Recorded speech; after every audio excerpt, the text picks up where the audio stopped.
On today's review, we will be reviewing the Halo 4/5, but I think it's Halo 4 on the packaging, Spartan Scout in Rust/Orange, and this is during the era of Halo McFarlane toys towards Halo 4 and 5, where the designs kind of are hard to interpret into toy, so there's some, pros and cons to it. First up, this is the weapon it came with. I do not know the name of it. That is how rarely I used it in the game. I think it's like a grenade launcher / grenade gun. It is very well painted with some, scuffing on it to make it look like it's got like some wear and tear on it when it comes to the paint apps, which is really cool. But when it comes to the figure, already I'm sure you can see what I'm a little disappointed with. Because of these parts on the arms can only go down this far. Now, yes, you can bend the arms and do that, and it makes the silhouette a little bit nicer, but it does definitely hinder the arm movement. So, first up, the head is very stiff. It can go that far down and about that far up. Has a lot of, range of movement, but definitely not as good as some of the other figures from the McFarlane era. Arms can go only that far up due to the collide here. They can do, I think, a full 360, yes, in either direction.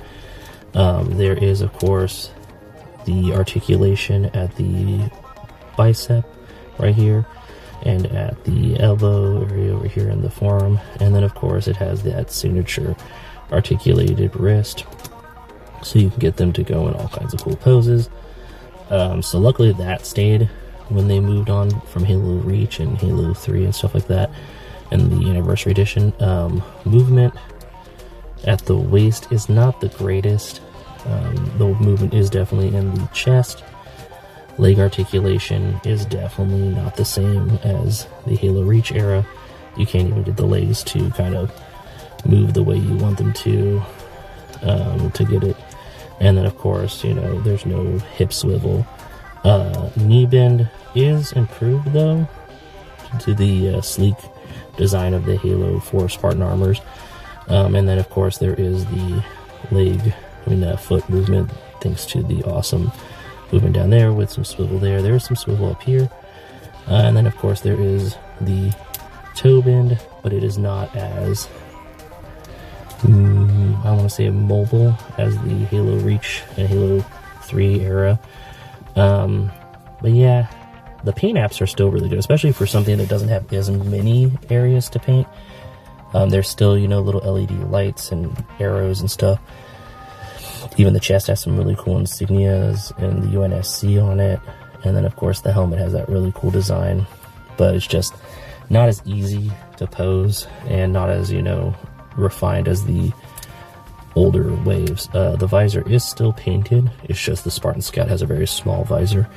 But yeah, no, it's an okay figure. I'm gonna give my final thoughts on it and striking it a pose as best as I can. Okay, so yeah, this is the best I could do with the articulation we're given.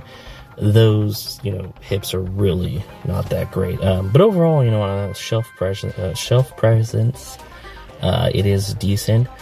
I just don't think for, if you're doing toy photography or you're trying to get a really cool display of them like posed out, you're going to have better luck with some of the other stuff, including like the modern Jazzware stuff or the Mattel stuff that came out after McFarlane.